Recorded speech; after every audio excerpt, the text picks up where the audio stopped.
Birds are in the sky. What makes a warrior is how they see challenges and adversity as opportunities. Warriors grow, prepare, and prevail through their crucibles. Whether you're active duty, retired, or veteran, whether your battlefield is in entrepreneurship, business, or just climbing life's ladder, you'll gain some of what makes a warrior a warrior. Insight.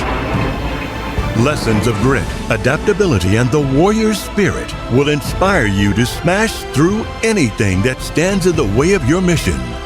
Buckle your seatbelt as fellow U.S. Marines, Emmy Award winner Colonel Riccoh player, and international best-selling author Zachary Green interview fellow warriors and share how they conquered their crucibles. Yes, sir. We're going to smoke them.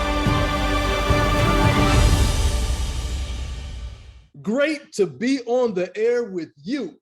I am Riccoh player, and I am joined by my Paris Island graduate and Marine veteran and firefighter and serial entrepreneur, Zachary Green. And we have the pleasure of speaking with my main man, Trevor Matich, today. What's special about Trevor is he is a 15-time, yes, you heard me correctly, 15-time Emmy winner. I just got one and I was good to go. This guy has 15. Trevor, thank you, my friend, for joining us today. Colonel Player Zachary, it's an honor for me to be here. Knowing you guys and your leadership and what you've done to get to this point, I really appreciate you having me on.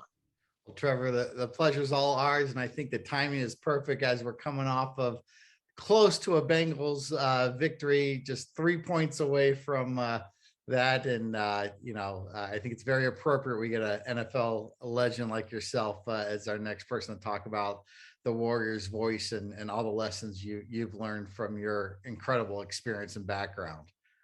So I tell you what, if you know any big Marines that can play offensive line, send them to Cincinnati. They need some. We need a lot more than that. You got that right. Well, tell us a little bit about your background. Where did you grow up? Kind of talk about, school, and kind of give us your life story, if you don't mind. Well, where we are now, the headline is kind of extraordinary, and I never would have guessed that I'd be here. You mentioned the Emmys. I've been broadcasting now for I don't know how many years. I'm going into my 19th year at ESPN. I've covered the NFL for various organizations, which is where the Emmys came from, and it's been tremendous fun. I mean, I was on the national championship team at BYU football team in 1984. Became the first round draft choice offensive lineman ever from BYU into the NFL. I played 12 years in the league and just had an amazing time. And when I look back at the beginning of it, it was not like that. When I look back at the beginning, you never would have thought I would have been that guy, because I was growing up one of the smaller kids in my class. I was slow, uncoordinated. I was the last kid picked at recess for, football and softball and things like that. Sometimes they wouldn't pick me at all. Sometimes they just choose teams that wouldn't pick me last. They just go play and leave me standing there, right? And so no one would have thought that I would have been an athlete in any way. I tried out for the 6th grade basketball team and made the team because they kept all the 6th graders because they had no cuts. They figured that going forward, there'd be more competition. This might be our last chance to be on a school team. So I was on the team, never played. Got to 7th and 8th grade, tried out for the basketball team both years, got cut. Football team had no cuts, flag football. So I was on the team both years, never played. Got to freshman year of high school. And first year of tackle football, and I really wanted to be tough and show them that I could do this, right? I'm still small, uncoordinated, I'm a little meek, I'm a little scared of everything. And I made the team, no cuts on the freshman team, and I played in the 5th quarter. This is an extra quarter that happened after the regular 4 quarters were over, so that the kids that were so bad they couldn't play in the regular game could play in the 5th quarter, so that the parents wouldn't get mad at the coach for not playing their kid. I played in the 5th quarter, right? Didn't play much at all my sophomore year. Junior year, I got into 1 game. And then I got to my senior year of high school football, and now I need to decide what to do. And I had failed, basically, by any measure, at every school sport there was. I'd never started. I never played. Every team that could cut me did cut me. The football teams just didn't have cuts. Now I'm going into my senior year of high school, and what should I have done? I would love to tell you that I was a forward-thinking, real positive kid, but really I was just too naive to understand that I wasn't good at this sports thing and I should just stop and enjoy my senior year doing other things. So I tried back out for the football team my senior year, and it was the first time that I ever earned a starting position at any school sport. And that year I was in Sacramento, California. I was all conference, all city, all Northern California. I was nominated for high school All-American, and I got scholarship interest from about 60 schools. So, going up to Wait a that point, second it here, kind of worked Trevor. out okay. Yeah, we got to stop you there, Trevor. I mean, that wasn't the flick of a switch. That didn't happen overnight. You were the smallest kid out there. What was your Warriors voice then? You didn't call the Warriors voice then. I got it. But you were the small guy, and I've been there. What kept you going? What kept me going was that I wanted to be good.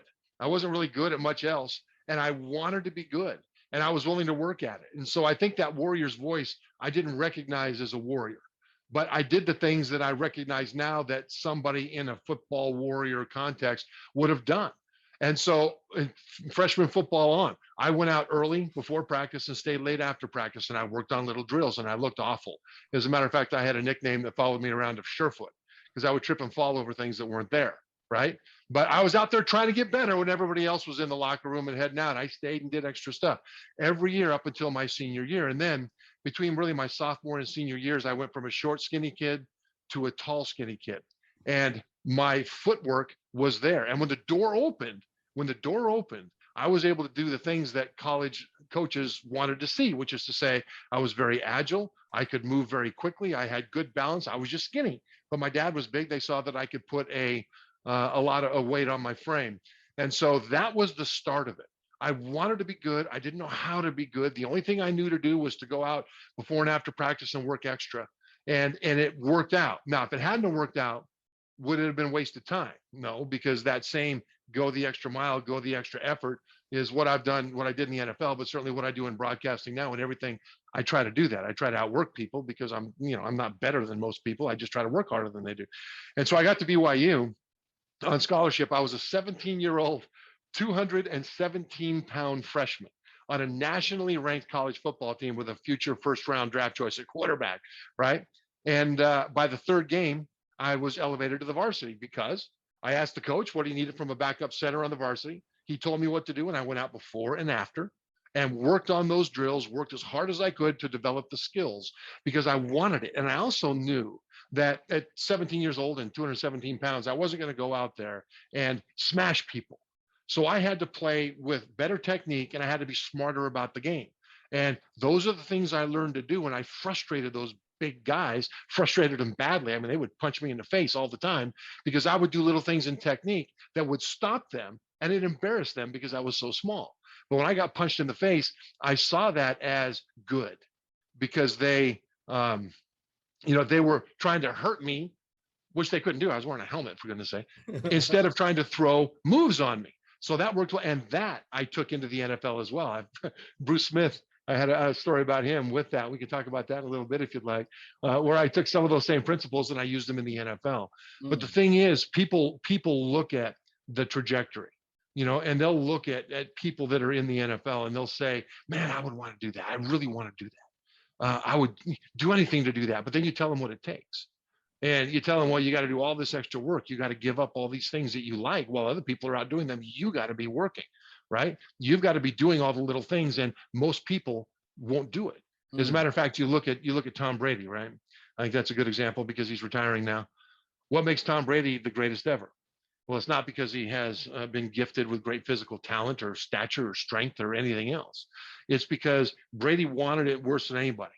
And he took that desire and it drove him to do the small, mundane things, the small habits that are boring, that anybody can do for a day. Most people can do for a month, but very few people can sustain over an entire season and then for 20 seasons plus, because the sustenance of those small habit forming things are what's hard. But those small things in terms of working on technique, in terms of film study and the way he studies film relentlessly, without stopping, without breaking the habit, that's what made Tom Brady, Tom Brady. And I was accidentally doing a lot of those things and didn't even know it. Now I look at Brady and I can define it because he defined it. But in doing those things, that's what kind of got me to where I was. You're blowing us away, man. I mean, we want to jump in there, but we want to hear what you have to say at the same time.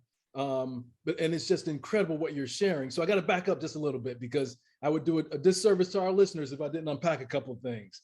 So you said the door was open, or there was a door, and opportunity is being ready when it's there, when it presents itself. And in listening to you, I would say grit is your anchor for your Warriors voice. Is that accurate? Yeah, I think that's fair. And again, I wouldn't have defined myself as having grit or toughness at the time. I just was tired of not being good. I was sick and tired of being the last kid picked or not being picked at all. I was sick and tired of being on the team and nobody cared that I was on the team. I was tired of it. And who knows if I had been blessed with the talent or the body to be able to change anything, but I was going to do everything that I could. So I think grit is fair. As I look back now, I think that's what it was. At the time, I was naive, I was scared, and I was more afraid of failure than I was, I think, wanting to win. I wanted to win. I wanted to be really good so bad, but also I just didn't want to lose. Fair enough. Trevor, Zach, I think won't hog it. I'll toss it to you, Zach. I'll be quiet for a second. Only a second. No, that's so rich. And it's so common with all the Warriors that we have interviewed on our podcast here. There's a great quote by Walter Bagino where he says, one of the greatest pleasures in life is succeeding when other people tell you that you can't succeed in it. And I'm sure I butchered that quote somehow or another, but the tenacity, the persistence, the fact that most people at that young formative age in high school, which is so crucial, and you're hearing over and over again that you're not good enough. You literally have kids that go to counseling as an adult because they were last on the kickball team. And what you did is you used that as an opportunity for iron to sharpen iron and to get stronger. And as Colonel Player always says, develop your rhino skin and really propel that to the absolute top level of your field. So hats off to you. And this is just great information to hear for us and our listeners. This Warriors journey is not something made up. We're hearing example after example, and Trevor, is great that you've shared that. Well, I appreciate that. I loved our home fans, but I loved playing on the road more than at home because I love to shut them up. I love to shut up their fans. I love to go out and beat that guy in front of me, knowing that his girlfriend is up in the stands watching me beat him. And there's something to be said for that. But then at home, your girlfriend's in the stand and you don't want her to see you get beat, right? So there's all these things that become extremely personal beyond just playing. But another thing was just I learned how to fight back. We're talking NFL, Trevor. We're talking NFL. We're talking NFL and as a kid. I mean, when I was in the third grade and I had a crush on Sally Peak, and Cole Broders also had a crush on Sally Peak, but he was the big bully in the third grade, so he came up and punched me in the stomach. And I didn't do anything. I didn't know what to do. I just got punched in the stomach by Cole Broders. What am I supposed to do, right? So, and I got into the NFL, and I was at 4 years at BYU, and we called Provo, Utah, the bubble because it wasn't really the real world in a lot of ways. So I entered the NFL as maybe the most naive rookie to ever enter the NFL. Not a knucklehead. I just had no idea what kind of brutal business this was. And so in practice, guys would, I'd do well in practice and guys would give me an extra shot after the whistle. Right. And I just didn't do anything about it. I just went back and huddled up and ran the next play. Right. Then they'd do it more. And I wanted to be liked. So I didn't do anything about it. Didn't say anything. I thought if I played well enough, that would be enough. Well, football is a different context from other things. So I don't want people to think that you do this in your accounting office or in your high school classroom. It's not the way it is. But what I learned, and this principle is true in all those places, it's nice to be liked. It's better to be respected. And what I didn't know is that my teammates were pushing me to see if I was a fighter. They pushed me to see if I would stand up for myself, because if they didn't trust me to stand up for myself, how could they trust me to have their back in a game, right? I didn't understand that. So I thought I was doing the right thing to fit in. No, I was actually doing the opposite. And that first year, I put myself way behind with my teammates, right? And then I got hurt and couldn't do anything about it once I started to figure it out. So my second year, I fought every day in training camp. And when I say fight, sometimes that meant, fight. And in football, fighting is a certain thing. You can't just throw down and brawl all the time. You'll get kicked off the team. It's short and sharp, and there's things you can do. I have a 6th-degree black belt in football fighting at this point. I can take somebody's helmet that's strapped on and take it off his head and hand it to him, even when he doesn't want me to. I mean, I'm good at this stuff. But I fought every day. Guys would give me, I'd beat them in a one-on-one pass rush drill. And, they, after the whistle, they'd give me an extra shove just to show them that they're still the boss. And I'm right back in their face. Right. And guess what? It felt good. But there are other ways to go about it besides just that kind of a thing. My first or second year, I can't remember. Early in my career, the New York Giants came up to practice against us in New England in training camp, just to have a different change of pace. And Lawrence Taylor lined up over our left tackle for a one-on-one pass rush drill, and he beat him bad and embarrassed him. So our left tackle, after the whistle, just as the whistle was blowing, chased him over there where the quarterback was supposed to be and pushed him. So Taylor looked at him, looked at the coach, and he said again. So I'm just this young guy thinking, oh my, what's going to happen? So LT lines up over there, ball snapped. He threw this amazing move on our left tackle. Our left tackle didn't even touch him. Taylor just went right around him full speed, ran over where the quarterback was supposed to be, jogged back to his side, and didn't say a word. Didn't say a word, right? And I thought, man, I want to be that guy, right? And so when I left New England, there's all kinds of things that happened when I left New England, but I left during training camp and went to Detroit to kind of restart my career. There's a whole bunch of stories there, but they're probably not germane to this conversation. So I went to Detroit late in training camp, and my first practice there was a nose guard, backup nose guard, that was this big, massive, hostile dude. And they knew who I was. I was a former first-round draft choice, and here I was with them, and he was going to show everybody on the team that he was the boss, right? So I'm down over the ball as a center. Quarterback is under center, not in shotgun like we do now. And he did a hard count. Nose guard jumps, hits me as hard as he can, knocks me back into the quarterback. And he's laughing. The defense is laughing. So I'm thinking, okay, it's nice to be liked. It's better to be respected. So we go back to the huddle, call a pass play, come back out. I snapped the ball, got my left hand up, and grabbed his breastplate on his shoulder pad with my left, and I pulled it down and forward. Then my right hand came up from the snap, and I grabbed the right side of his breastplate on his shoulder pad, and I pushed up and back. So he was off balance, and I slammed him to the ground so hard he bounced. Stood over him just for a beat, went back and huddled up. And you could hear the whole team saying, all right, the new guy is okay. That's how you do it in football. You do it in other ways in other places. But, I learned that I hated to be pushed around and do nothing about it. And bullies are fun to me now. I love bullies. So sometimes you can't do anything about bullies because, they have a position where it causes more harm than good. But now I love bullies because when you stand up to them for a prolonged time, they tend to wilt because they're used to people just fading away. So that's fun to me now. And you don't bully somebody back. You don't be a bigger bully than the bully. That just makes you a bully.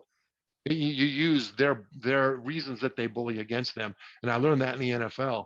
And I tell you, it felt so much better to understand that I don't care if you like me, but you will respect me. Fair enough. So Trevor, you've talked about part of your childhood. You've talked about BYU. We've talked about the NFL. So all those are compartmentalized now. Then you're transitioning to your civilian world or post NFL. What was that like?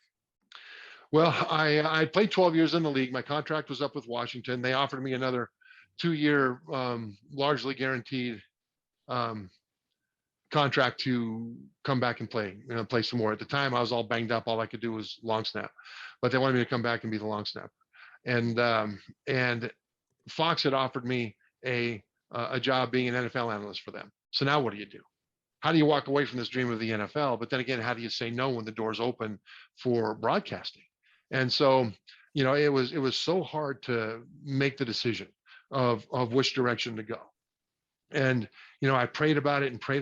And finally, the night before Fox was going to make an announcement that I was going with them, I got on an email and emailed a friend, just like 15 email pages long, what my reasons were that I was leaning to leave.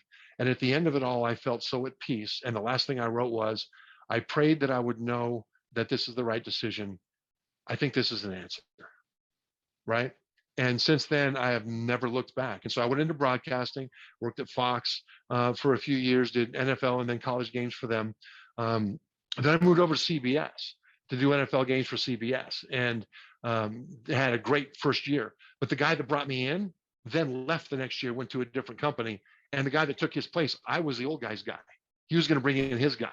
So now I start all over again, right? And so there were fits and starts. And finally, I was doing local Washington football team analysis on the local Fox affiliate in DC, having a great time.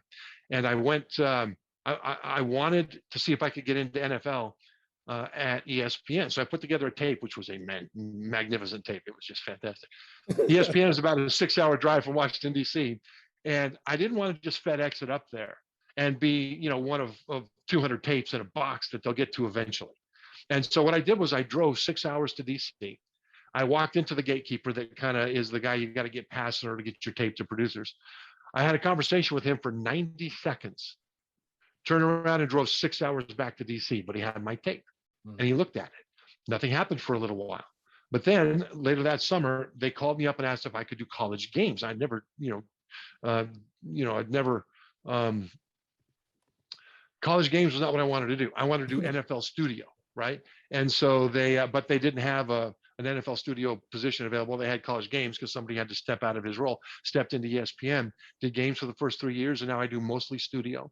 And it's been amazing, but I do the same kinds of principles though. I go the extra mile. I'll watch tape until my eyeballs fall out. And I've come to be known as one of the best at doing telestrator breakdowns there. And I'm very proud of that they see me that way. They actually send young producers to me to train them how to tell stories visually through the breakdown tapes. And storyteller. You are a storyteller. Yeah. Well, what we're doing is not X's and O's if you do it right. What we're really doing is comic books. Right. You have a story that you want to tell that's illustrated with the pictures you put up. And then there's certain ways to do it to make sure the audience is looking in the right places. But when you talk about that warrior spirit that you guys are talking about, I never thought of this way either. But I don't know, maybe as soon as I started doing studio at ESPN, so I don't know, 15 years ago or so, every off season I would jump in my little car and I would drive all around the country visiting college football programs because now I was doing mostly college for ESPN. I'd go on campus, I'd talk to the coach, I'd look at their facilities, all that stuff, just to get a better feel for what's happening because I didn't necessarily trust everything that I read online, right? Okay. And I would put in, 8, 10, 12,000 miles in an off season. My own car, I'm buying the gas, I'm paying for the hotel, not expensed at all, right? And going around the country doing this. I'd be out on the road for 6 weeks sometimes, just driving. And I went to Texas one time because it was great for me and it was great for them because, now I knew things that other people didn't know that if it came up in the season, I could address it accurately. But I didn't know how they saw me until I stopped by Texas one year. And Mac Brown was the coach at Texas at the time. National championship coach. And I was in his office talking to him. And I figured I had about a half an hour with him. We blew by the half hour. We're going up to an hour. And I knew he had a local reporter in his waiting room waiting for me to get done so she could come in and talk to him. But coach wasn't giving any indication that that the meeting was about to end. So finally I ended it. I thanked him for his time and I started to stand up, right? And he said, thank you for your time. He said, we make time for people who do the work. We make time for people who do the work. And I never understood, I never even thought of how do they see me when I do that? Well, they see me as somebody that's willing to show up, right? And so that told me something. And when you talk about warrior spirit, I think part of that is if you're respected by other warriors, right? But you can't be respected by other warriors because you jump up and start talking a good game. You have to show up. You have to do stuff. You have to suffer. Yeah, it has to hurt, right? But then you end up with an outcome that's a better outcome. And so from that standpoint, and I continue to do it. I'm about to take off and head down to some faraway places here in a little bit. And it's all related back to those years when I was terrible at football, wanted to be good, hated being bad, and did everything I could to try to get better, not knowing if it would ever pay off on the football field. It did.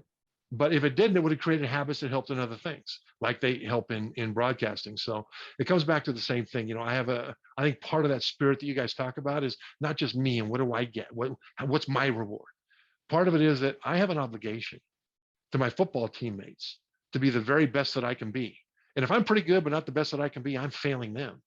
And I have an obligation to my audience as a broadcaster, to the producers who put me on, to be the very best that I can be and leave no stone unturned. And if I'm pretty good, but I could be better, I'm failing them. And that's not good enough for me. So that's kind of my perspective. And I think that's the absolute heart of the warrior spirit is selfless service, having a cause that's bigger than you and doing whatever you can to honor that cause and honor that. Your cause is not about you actually snapping the ball or writing those plays out. It's about entertaining your customers. It's about giving them something to look forward to, inspiring them. And I think that's great. Who are some of the people that you look up to, Trevor? I mean, you obviously just talked about the coach, but give us an example of some of those warrior heroes and mentors that you kind of get your strength from. You know, a lot of the guys were guys that I played with or that I was coached by. I was very fortunate to be coached by just phenomenal men. And that was important because my mom was a divorced mother of four, teacher who worked 2 and sometimes 3 jobs to keep food on the table. And so she put us in scouts. Terry Meinzer was my scoutmaster, and he was an absolute mountain man. I mean, a true mountain man, but a wonderful role model. And I wanted to be like Terry. And Terry taught me that your mother's not here now. And that was a shock because I was a kid. I was young. I was scared. Remember, I'm slow, uncoordinated, last kid picked, going my first camp out. And I was struggling a little bit. And some of the guys were like, they're eating beef jerky out of my pack. I didn't know they were doing it.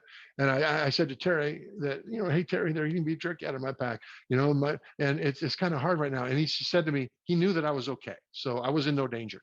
But he said to me, figure it out. Your mother's not here and I'm not your mother. And it was a shock to me. Wait, I have to figure it out? Well, that's modeling what a man does. Oh, my mom's a great mother, right? But that's modeling what a man does. My coaches at BYU, head coach Lavelle Edwards, legend. He was the kind of guy that didn't talk much. When he did, people listened. And if he occasionally raised his voice, it was like there was a volcanic eruption. Everybody stopped and fell to the ground trembling, and there was wailing and gnashing of teeth. Because with Lavelle, you didn't perform for him because you feared what he would do if you didn't. You performed for him because you feared that he wouldn't respect you. And that respect from him was everything. That was the kind of man that Lavelle was. You know, Roger French and Mel Olson, my offensive line coaches at BYU. And then I was fortunate to have some unbelievable coaches in the NFL. But then there were guys too. You know, Lomas Brown and Eddie Murray with the Lions, Jim Lachey at Washington. There were guys that I looked to as peers, but I also looked to as guys that I wanted to model. I wanted to be like those guys in a lot of ways, the way they conducted themselves, the way they prepared for the game, the way they respected the game. You know, and I think that if you respect the game of football, you can tell. You can look from the outside in and you can tell that they respect the game. If they like the trappings and the rewards of the game, they might be good at it, but you can tell that too. And so I looked to the guys who respected the game, and I tried to be like them as much as I could. And those are some of the guys that really stood out to me. Outstanding. Trevor, as we're drawing to a close, first and foremost, I can't thank you enough for being on here. I could say it 1,000 times and it still wouldn't be enough, but thank you. I learned 2 things from you. And then I asked my last question, I'll turn it over to Zach. Grit from the very beginning. And oh, by the way, your mom has a warrior's voice too, just for the record. Your grit has been consistent. If there was anything that kind of binds that grit together, is your brilliance in the basics. We do the same thing in the Marine Corps. If you are brilliant in the basics, everything else aligns or falls into place. And my last question, my friend, is what did you earn your first Emmy for? I earned my first Emmy for doing something that wasn't being done anywhere that I saw. I was with the local Fox affiliate in Washington, D.C., covering the Washington football team. And I found out what their technology could do. And I wanted to show certain things on tape in terms of what was happening and why they happened. But I needed to be able to pause here and highlight this guy and draw an arrow there and you know, do things like that. And nobody was doing that, you know. And so the technical operator thought I was crazy, but I was in there with them saying, okay, well, can we do this? Well, I guess we can. Okay, if we combine that with that, then we can put it together this way, right? Yeah, I guess we can. And so that's what we did. And so that Emmy year was strong on opinions, and it was strong on those telestrations, because that was fairly unique. I think maybe wholly unique at the time. And so it was kind of fun. I kind of taught that guy how to use his machine. Outstanding. Great. Thank you. Well, I think that fits into, again, another great warrior trait, and that's adaptability, you know, being able to improvise, overcome, and adapt. I don't think I have any more questions, Trevor. I could listen to you talk all day. I will tell you that your words spoke very deeply to me, as I'm sure they did to a lot of our guests. My biggest crucible in my life was at Parris Island, when I realized I wasn't a civilian and was learning how to become a true Marine warrior. And the drill instructor leaned over me and said those exact same words that that your coach said to you. And he said, your mama's not here to help you. So when I hear that, you know, a common warrior trait is we love our mamas, but at some point in time, we've got to make that transition. And I appreciate you sharing that story with us. I appreciate that. And if we have a second, I'd like to say one thing that also is really inspirational to me. Football and warfare are not comparable, but I've done a lot of work with the service academies, and they tell me that there are a lot of principles that they share in common in terms of tactics and focus and things like that. Although the import of it and the risk of it, obviously, we're not making a comparison with that. As a matter of fact, I was talking with an Army coach many years ago. He was drawing up a screen to try to get an advantage over a team that was bigger and stronger than him. And I said, you know, that kind of looks like Stonewall Jackson's march around the Union right flank of Chancellorsville. He said, that's how we teach it, because that's how they relate to things, right? And so I try to read a lot of books, not just military history, but what it's like for the soldier and Marine on the ground. And one of the most inspirational books I've ever read was called The Last Stand of Fox Company. It was from the Korean War and the Chosin Reservoir Campaign, where there was a hill that had to be held so that Marines could get from the north down to the south. And if the enemy took that hill, the Marines up north would be cut off, and it would have been terrible. So a few hundred Marines held off thousands and thousands of enemy for days, running low on ammo, freezing to death, all the things in that. And to read their stories was devastatingly inspirational to me. But the end of that book, I don't want to talk out of school. If you haven't read it, you'll like it anyway. At the end of the book, the survivors got together. Their uniforms were torn. They were bloody. They were completely messed up. They marched south to get to the next base to the south, because Fox Hill now was no longer necessary. And as they were marching into that base, they formed up and they marched in order into the base singing the Marine Corps hymn. Mm. And I can't relate to what it was like for them, because I've never been through that. But in a football sense, I've been through things with brothers. And that kind of dignity under that kind of pressure is really powerful. So in a lot of ways, I envy you. But more than that, I respect you, both of you, for what you've done, for the leadership that you have shown, for the men that are better men now, better husbands, better fathers, better men, because you were their leaders. And I respect that so much. And that's one of the reasons that I am so grateful that you had me on today. Thank you. Trevor, thank you. Iron sharpens iron. And sometimes when that happens, sparks fly, and that's okay.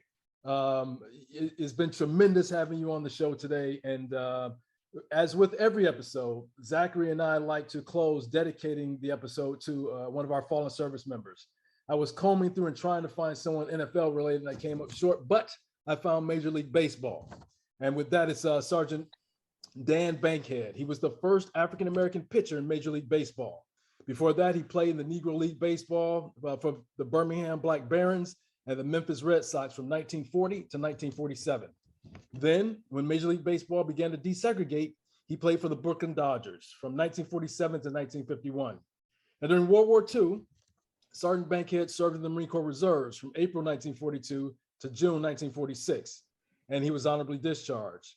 But while he was in the Marine Corps, he played for the Montford Point baseball team at Montford Point, Camp Lejeune, North Carolina, and toured the United States to help raise morale and support the war effort. When President Franklin D. Roosevelt signed Executive Order 8802 in June 1941, Black people were, for the first time, permitted to join the Marine Corps. Bankhead received his recruit training in a segregated unit because between 42 and 49, the camp at Montford Point was a recruit depot for Black recruits, and they trained more than 20,000 African Americans. When Bankhead joined the Brooklyn Dodgers in 1947, the Corps was still segregated. But in 1948, by Executive Order 9981, President Truman ordered the military to integrate. Bankhead, during his pitching career with the Dodgers, he amassed a win-loss record of 20-9, earned a run average of 4.83 and 228 strikeouts. Sergeant Bankhead, he was born May 3rd, 1920 in Empire, Alabama. He died of cancer at Veterans Administration Hospital in Houston, Texas on May 2nd, 1976, a day before his 56th birthday. May he rest in peace. And with that, Zachary Green, my friend, how do we close every episode? Semper Semper Fidelis. Thank you for listening to The Warrior's Voice. If you haven't, please subscribe to this show and be the first to hear new episodes with fellow U.S. Marines Riccoh Player and Zachary Green. You can also visit www.warrior-framework.com to learn more about how you and/or your business can use the Warrior Framework to conquer personal and professional crucibles.